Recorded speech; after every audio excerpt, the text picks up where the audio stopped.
వర్తమానం వార్తలకు స్వాగతం. నేను మీ ఉదయ్ కుమార్. ఈరోజు వార్తల్లోని ప్రధానాంశాలు: భారత్ ఖతార్ మధ్య వచ్చే 5 ఏళ్లలో రెట్టింపు కానున్న వాణిజ్యం.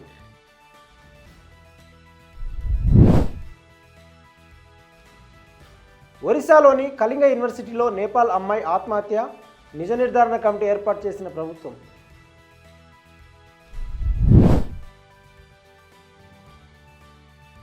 పిల్లలపై నిఘా నిమిత్తం డిటెక్టివ్లను నియమించుకుంటున్న బెంగళూరు వాసులు.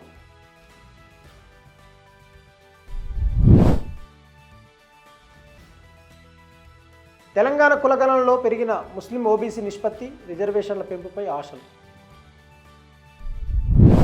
2 రోజుల పర్యటన కోసం భారత్కు వచ్చిన ఖతార్ రాజు తమీమ్ బిన్ హమద్తో ప్రధానమంత్రి నరేంద్ర మోడీ భేటీ అయ్యారు. ఈ సమావేశంలో ఇరు దేశాల మధ్య రానున్న 5 ఏళ్లలో వార్షిక ద్వైపాక్షిక వాణిజ్యాన్ని కనీసం $28 బిలియన్ స్థాయికి తీసుకెళ్లాలని లక్ష్యంగా పెట్టుకున్నారు. ఈ మేరకు ద్వైపాక్షిక సంబంధాల స్థాయిని వ్యూహాత్మక భాగస్వామ్య స్థాయికి తీసుకువెళ్లాలని ఇరుపక్షాలు భావించాయని వాణిజ్య శాఖ కార్యదర్శి అరుణ్ కుమార్ చటర్జీ తెలిపారు. ఇరు దేశాల మధ్య స్వేచ్ఛ వాణిజ్య ఒప్పందం కుదుర్చుకునేందుకు గల అవకాశాలను ఇరు వర్గాలు పరిశీలించాయని కూడా ఆయన అన్నారు. ద్వంద్వ పన్నులను నివారించే ఒప్పందంపై కూడా ఇరుపక్షాలు సంతకాలు చేశాయని తెలిపారు. ఇది కాకుండా వాణిజ్యం, పెట్టుబడులు, ఇంధనం, భద్రత వంటి పలు రంగాలతో పాటు ప్రాంతీయ అంతర్జాతీయ వేదికలపై సహకారం పెంపునకు చర్యలు తీసుకుంటున్నామని ఆయన మీడియాకు తెలియజేశారు. అంతేకాదు, పశ్చిమాసియాలో నెలకొన్న పరిస్థితులపై ఇరుపక్షాలు అభిప్రాయాలు పంచుకున్నారని సంబంధిత వర్గాలు తెలిపాయి.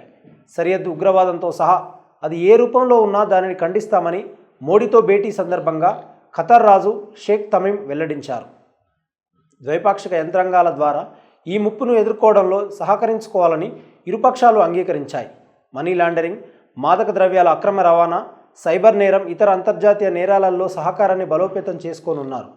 సంబంధిత కరెన్సీలలో ద్వైపాక్షిక వాణిజ్యాన్ని పరిష్కరించే అవకాశాన్ని అన్వేషించడానికి వారు అంగీకరించారు. ఖతార్ నేషనల్ బ్యాంక్ గుజరాత్లోని గిఫ్ట్ సిటీలో ఒక కార్యాలయాన్ని ప్రారంభించనుంది. అంతేకాదు, భారతదేశంలో $10 బిలియన్ పెట్టుబడి పెట్టడానికి ఖతార్ ముందుకు వచ్చింది. ఒరిస్సాలోని Kalinga institute of industrial technology deemed యూనివర్సిటీలో నేపాల్కు చెందిన బీటెక్ 3వ సంవత్సరం విద్యార్థిని హాస్టల్ గదిలో శవమై కనిపించడంతో అటు నేపాల్ ఇటు విద్యాలయ క్యాంపస్లో ఉద్రిక్తత నెలకొంది. దీంతో ఒరిస్సా ప్రభుత్వం నిజ నిర్ధారణ కమిటీని ఏర్పాటు చేసింది. ఈ కమిటీ విద్యార్థి మరణానికి గల కారణాలను తెలుసుకోనుంది. కళింగ యూనివర్సిటీలో నేపాల్ విద్యార్థులపై చర్య గురించి సంస్థ అధికారులు రాష్ట్ర ప్రభుత్వానికి ఎందుకు తెలియజేయలేదో కూడా 3 సభ్యుల ప్యానెల్ పరిశీలిస్తుంది. ఈ ప్యానెల్కు హోంశాఖ అదనపు ప్రధాన కార్యదర్శి నేతృత్వం వహిస్తారు. ఉన్నత విద్యా, మహిళా, శిశు అభివృద్ధి విభాగాల కార్యదర్శులు మిగతా సభ్యులు ఉంటారు. నేపాల్ విద్యార్థిని ఆదివారం మధ్యాహ్నం తన హాస్టల్ గదిలో ఆత్మహత్య చేసుకుని మరణించారని, ఇది క్యాంపస్లో అశాంతికి దారితీసిందని పోలీసులు అన్నారు. కాగా నేపాల్ బాలిక ఆత్మహత్యకు ప్రేరేపించడాన్ని ఆరోపణలపై 21 ఏళ్ల కిట్ విద్యార్థిని అరెస్టు చేయగా, నేపాల్ విద్యార్థులపై అనవసరంగా దాడి చేసినందుకు విద్యాసంస్థలోని 3 డైరెక్టర్లతో సహా మరో 5గురిపై కేసు నమోదు చేశారు. ఈ సంఘటనపై రాష్ట్ర ఉన్నత విద్యామంత్రి సూరజ్ మాట్లాడుతూ, కిట్ విద్యాసంస్థను పరిశీలనలో ఉంచామని, నిజ నిర్ధారణ బృందం రిపోర్టు ఆధారంగా తగిన చట్టపరమైన పరిపాలనా చర్యలు తీసుకుంటామని చెప్పారు. కాగా ఒరిస్సా ఎమ్మెల్యేలు సైతం రాష్ట్ర అసెంబ్లీలో కూడా ఈ అంశాన్ని లేవనెత్తారు. అక్కడ సభ్యులు పార్టీలకు అతీతంగా బాలిక మరణం, పొరుగు దేశ విద్యార్థులను హాస్టల్ నుండి బహిష్కరించిన సంఘటనలపై ఆందోళన వ్యక్తం చేశారు. కిట్ విద్యా సంస్థలలో పరిణామాలు రాష్ట్రానికి చెడ్డ పేరు తెచ్చిపెట్టాయని, వాటిని సహించకూడదని సభ్యులందరూ అంగీకరించారు. బాలిక మరణం, విద్యార్థులపై జరిగిన హింసకు సంబంధించిన విషయంపై న్యాయ విచారణ జరపాలని కాంగ్రెస్ డిమాండ్ చేయగా, బీజేపీ సభ్యులు కిట్ వ్యవస్థాపకుడు అచ్యుత సామంతను అరెస్టు చేయాలని డిమాండ్ చేశారు. బీజేపీ పాలిత ఒడిశాలో శాంతి భద్రతల పరిస్థితిని దిగజారడం వల్ల ఈ సంఘటన జరిగిందని బీజేడీ తెలిపింది. మరోవంక విద్యార్థి మరణం వల్ల తలెత్తే పరిస్థితిని సరిగా పరిష్కరించకపోతే ఒడిశాలోని విద్యా సంస్థలలో చదువుకోవాలనుకునే విద్యార్థులకు నో అబ్జెక్షన్ సర్టిఫికెట్లు జారీ చేయడాన్ని నేపాల్ ప్రభుత్వం నిలిపివేయవచ్చునని ఆ దేశ మంత్రిత్వ శాఖ ఒక ప్రకటనలో తెలిపింది. ప్రస్తుత డిజిటల్ యుగంలో టీనేజ్ పిల్లలు చెడువైపు త్వరగా ఆకర్షితులవుతున్నారు. చిన్న విషయాలకే తల్లిదండ్రులపై తిరుగుబాటు చేస్తున్నారు. పేరెంట్స్ తమ బిడ్డకు మంచి జీవితం ఇవ్వడానికి ప్రయత్నించినప్పటికీ పిల్లలందరూ బాధ్యతాయుతమైన టీనేజర్లుగా ఎదగడం లేదు. తోటి వారి ఒత్తిడి, ఇంటి సమస్యలు, విచ్ఛిన్నమైన కుటుంబాలు, హార్మోన్ల మార్పుల కారణంగా టీనేజర్లు కొన్నిసార్లు దారి తప్పుతున్నారు. అలాంటి టీనేజర్లకు తల్లిదండ్రులు, తోబుట్టువులు, ఉపాధ్యాయులతో కూడా కమ్యూనికేషన్ ఉండదు. వారు తరచుగా చదువును నిర్లక్ష్యం చేస్తారు, హింసాత్మకంగా మారతారని అధ్యయనాలు చెప్తున్నాయి. ఈ క్రమంలో టీనేజర్ల ఈ విపరీత ధోరణితో తల్లిదండ్రులు తెగ ఆందోళన పడుతున్నారు. ఈ పరిస్థితుల్లో మెట్రో నగరమైన బెంగళూరులోని కుటుంబాలు తమ పిల్లలు ఏం చేస్తున్నారో తెలుసుకోవడానికి ప్రైవేట్ డిటెక్టివ్లను ఆశ్రయించాల్సి వస్తుంది. టీనేజ్ చిన్న వయసులో ఉన్న పిల్లలు మాదక ద్రవ్యాలు తీసుకుంటున్నారని, లైంగికంగా చురుగ్గా ఉంటారని తల్లిదండ్రులు అనుమానిస్తున్నారు.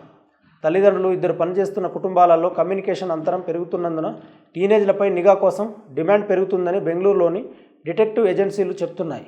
ఈ క్రమంలో ఇందిరానగర్లోని Lynx security and detective services సంస్థకు ఇటువంటి కేసుల సంఖ్య రావడం ఈ సంవత్సరం బాగా పెరిగింది. ఈ నెలలో ఏకంగా 6 కేసులు వచ్చాయి. ఎంజీ రోడ్లోని Venus detective agency sleuths India కన్సల్టెన్సీకి నెలకు 10 నుండి 15 కేసులు వస్తున్నాయి. మిగతా నగరాల్లో పనిచేస్తున్న ఈ ఏజెన్సీలు బెంగళూరు, ముంబై, సూరత్, అహ్మదాబాద్లో అత్యధిక సంఖ్యలో పిల్లల పర్యవేక్షణ కేసులను నమోదు చేస్తున్నాయని చెప్తున్నాయి. తల్లిదండ్రులు తమ పిల్లలలో ఆకస్మిక మార్పులను గమనించినప్పుడు డిటెక్టివ్ల సహాయం కోరుతారు. వీటిలో కొన్ని స్పష్టమైన సంకేతాలు ఏమిటంటే విద్యా పనితీరు, పాఠశాల లేదా కళాశాల హాజరు తగ్గడం, వారు ఎవరిని కలుస్తారనే వివరాలను పంచుకోవడం, ఎవరిని తమ గదిలోకి అనుమతించకపోవడం, బాత్రూంలో గంటల తరబడి గడపడం, అలసిపోయినట్లు కనిపించడం, చెడు భాషను ఉపయోగించడం, ఎక్కువ డబ్బు అడగడం, దొంగతనం చేయడం వంటి లక్షణాలు కనిపిస్తున్నాయని పేరెంట్స్ చెప్తున్నారు. ఈ పరిస్థితిపై జేపీ నగర్లోని ఎయిమ్ డిటెక్టివ్ ఏజెన్సీ వ్యవస్థాపకుడు దీపక్ మాట్లాడుతూ పిల్లలు గ్రూప్ స్టడీ పేరుతో ఇంటికి దూరంగా ఉంటారు.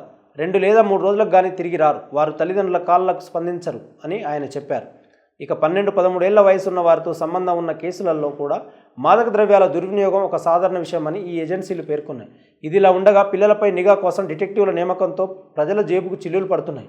డిటెక్టివ్ను నియమించుకోవడానికి రోజుకు 5,000 నుండి 10,000 లేదా వారానికి 35,000 వరకు ఖర్చు అవుతుంది. 2.5 లక్షల వరకు ప్యాకేజీలు ఉంటాయి. ఈ అంశంపై న్యాయవాది సీజీ మలైల్ మాట్లాడుతూ ఇటువంటి తల్లిదండ్రుల నిఘా చట్టపరమైన పరిమితుల్లోనే ఉంటుంది. ఎక్కువగా ఉన్నత మధ్యతరగతి సంపన్న కుటుంబాలు డిటెక్టివ్ వ్యవస్థను కోరుకుంటాయని తెలిపారు. తెలంగాణలోని కాంగ్రెస్ ప్రభుత్వం ఎన్నికల్లో ఇచ్చిన హామీ మేరకు రికార్డు సమయంలో కులగణనను పూర్తి చేసింది.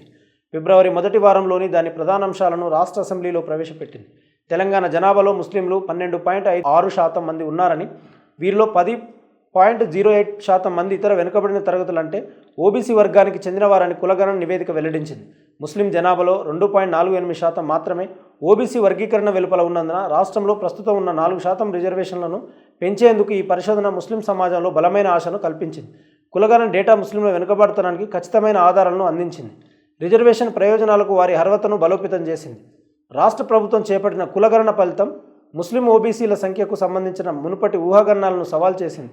సమాజంలోని ఒక ముఖ్యమైన విభాగాన్ని ఓబీసీ వర్గంతో అనుసంధానించే సామాజిక ఆర్థిక పరిస్థితులను హైలైట్ చేసింది. సర్వే విస్తృత ఫలితాలు ముస్లిమేతర ఓబీసీలు 46.25%, ఎస్సీలు 17.43%, ఎస్టీలు 10.45% ఉన్నారని చూపిస్తున్నాయి.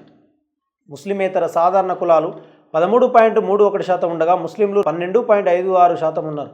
ముస్లింలు కేవలం ఒక మతపరమైన సమూహం అని భారతీయ జనతా పార్టీ, దాని అనుబంధ సంస్థలు తరచుగా ముందుకు తెచ్చే వాదనను తోసిపుచ్చడానికి గణాంకాలు సరిపోతాయి.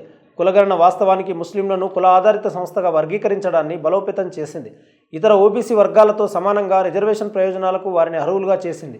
ఈ మేరకు ముఖ్యమంత్రి రేవంత్ రెడ్డి రాష్ట్ర అసెంబ్లీలో మాట్లాడుతూ దేశంలో బలహీన వర్గాలకు సంబంధించిన అధికారిక సమాచారం నేటికి అందుబాటులో లేదని, దీనివల్ల బీసీ రిజర్వేషన్లను అమలు చేయడం కష్టమైందని అన్నారు. రాష్ట్రంలో మొత్తం ముస్లిం జనాభా 44.57 లక్షలు లేదా 12.5%. కేంద్ర ప్రభుత్వం అనుమతించకపోయినా స్థానిక సంస్థల ఎన్నికల్లో బీసీలకు 42% కోటా కల్పించాలని రాష్ట్ర ప్రభుత్వం నిర్ణయించిందని సీఎం ప్రకటించారు. జనాభా లెక్కల్లో గుర్తించిన సంఖ్యలకు అనుగుణంగా ప్రభుత్వం వెనుకబడిన తరగతులకు ఉపాధి విద్యలో రిజర్వేషన్లను పెంచవచ్చని కూడా ఆయన సూచించారు. ఉప ముఖ్యమంత్రి మల్లు భట్టి విక్రమార్క, ఉత్తమ్ కుమార్ రెడ్డి వంటి ప్రముఖ నాయకులు మాట్లాడుతూ ప్రజల అభ్యున్నతి కోసం డేటా ఆధారిత పాలనలో ఇది ఒక మైలురాయి అవుతుందని వారు చెప్పారు. అయితే ఈ సర్వేను బీఆర్ఎస్ కార్యనిర్వాహక అధ్యక్షుడు కేటీఆర్ తప్పుల తడకని అభివర్ణించారు. సర్వేను తిరిగి నిర్వహించాలని ప్రభుత్వాన్ని కోరారు. 2014లో అప్పటికి బీఆర్ఎస్ ప్రభుత్వం నిర్వహించిన సమగ్ర కుటుంబం సర్వే లెక్కలతో పోలిస్తే ప్రభుత్వం బీసీ జనాభాను సుమారు 22 లక్షలు లేదా 5.5% తక్కువగా చూపించిందని ఆయన అన్నారు. వాస్తవ వార్తలకు ప్రమాణం టీవీ వర్తమానం. ఈ వార్తలు ఇంతటితో సమాప్తం. మరిన్ని విశేషాలతో మళ్ళీ కలుద్దాం. సబ్స్క్రైబ్ చేయండి, షేర్ చేయండి, కామెంట్ చేయండి. వర్తమానాన్ని ప్రజల్లోకి తీసుకెళ్ళండి. ధన్యవాదాలు.